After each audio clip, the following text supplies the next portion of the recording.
안녕하세요. 우아한 여자, 우아한 여자로 늙고 싶은 김정희입니다. 우리가 매일 먹는 음식에 얽힌 역사, 문화, 사랑 등의 이야기를 전해주는 음식 스토리텔러로 활동하고 있고요. 음식하면 먹고 싶은 것도 많고 하고 싶은 이야기도 많아요. 그래서 먼저 늘 우리 곁에서 원하든 원치 않든 듣게 되는 대중가요와 하루도 빼놓지 않고 먹어야 하는 음식을 서로 엮어 재미있는 이야기를 만들어 볼까 해요. 일명 대중가요 속 음식. 노래 가사하면 어쩐지 사랑사랑하며 샤라랄라 하든지 아니면 이별의 슬픔으로 눈물을 자아내는 아름다운 글귀여야 할 것 같은데 소재의 한계가 와서일까요? 아니면 먹방 때문일까요? 대중가요에 음식이 많이 등장하고 있는 거 인지하고 있었나요? 그럼 한국 대중가요 사상 가장 많이 등장하는 음식은 뭘까요? 술입니다. 술과 관련된 노래에는 어떤 것들이 있을까요? 정말 맨날 술 타령을 해도 될 만큼 많답니다. 저랑 같이 가장 오래 살고 있는 강 큰 남자가 있는데요. 그 남자, 아이고, 술이 웬 수야 하면서 해장국을 자주 찾아요. 그렇게 힘든 거 왜 마시냐고 하면 사람 사는 게 다 그렇지 뭐 라고 하죠. 1971년에 가수 김용만은 실제로 술이 원수다 라는 노래를 불렀죠. 그래도 술 하면 소주가 단연 최고죠. 이때 떠오르는 노래가 임창정의 소주 한 잔. 제 친정엄마가 노래교실에서 배워 자주 흥얼거리는 이자연의 찰랑찰랑도 있네요. 제 개인적으로 좋아하는 노래는 마로니에의 칵테일 사랑이에요. 봄날 뜰에 앉아 따뜻한 햇볕을 받으며 들으면 정말 최고죠. 오늘은 칵테일의 한 종류라고 할 수 있는 체베큐 낭만에 대하여에 나오는 도라지 위스키를 이야기해 볼까 해요. 다음 기회에 따로 술에 대해서는 장황하게 이야기하기로 해요. 그럼 오늘의 노래 체베코 낭만에 대하여를 한번 들어볼까요? 준비 내린 날 그야말로 옛날식 가방에 한 도라지 위스키 한 잔에다 짙은 색소폰 소리를 들어보면 더 듣고 싶은데 아쉽죠? 저작권도 그렇고 시간도 그렇고 해서 이 정도로만 하고요. 옛날 식다방 뭐가 떠오르나요? 최백호의 노랫말대로 낡은 소파와 탁자들, 자욱한 담배 연기, 거기에 도라지 위스키. 그림은 전라북도 완주군에 있는 대한민국 술테마 박물관에서 열린 낭만에 대하여 특별 기획전에 전시되었던 그림입니다. 가사 속 도라지 위스키 들어본 적 있나요? 도라지가 들어간 위스키인가?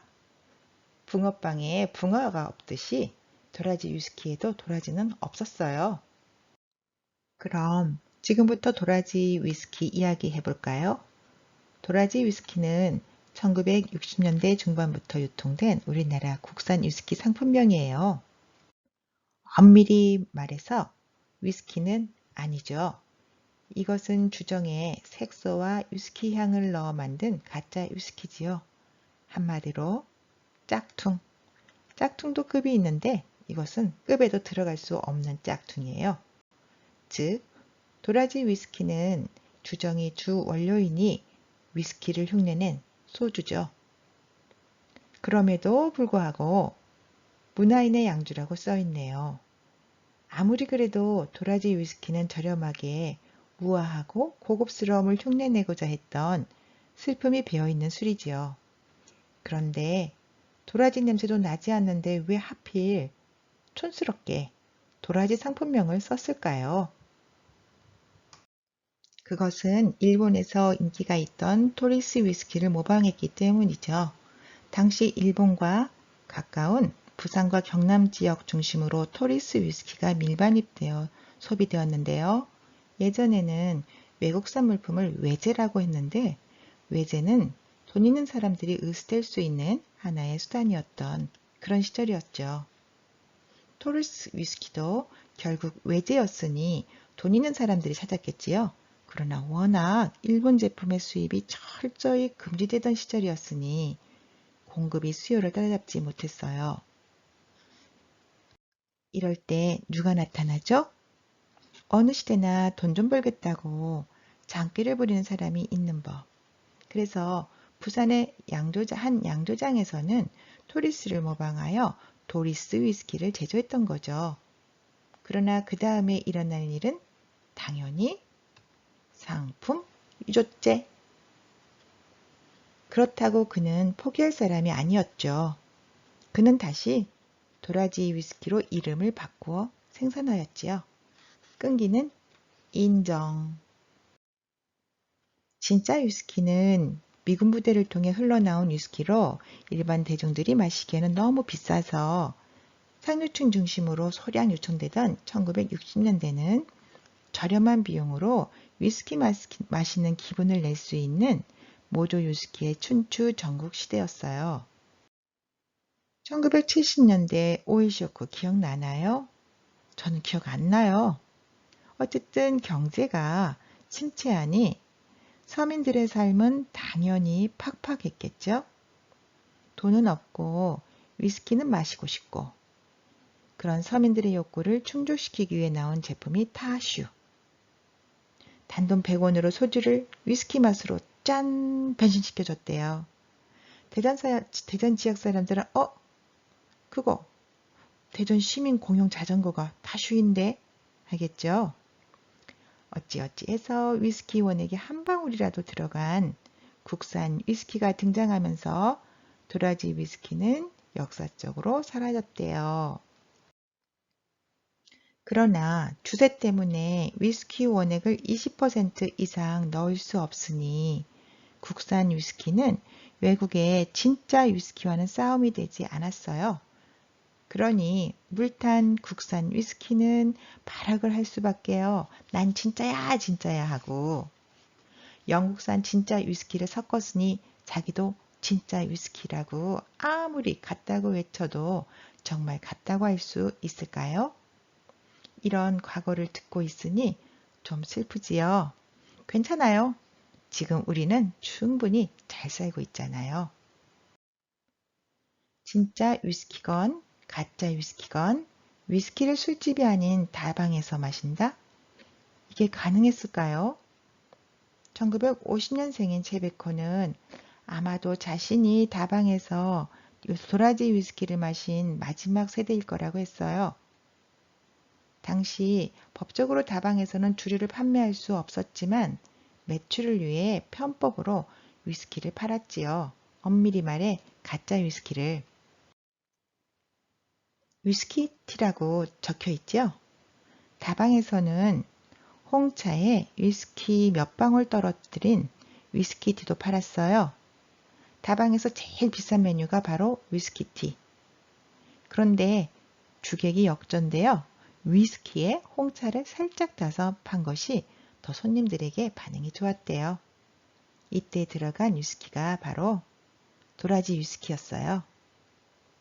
가짜든 진짜든 도라지 위스키는 술이잖아요.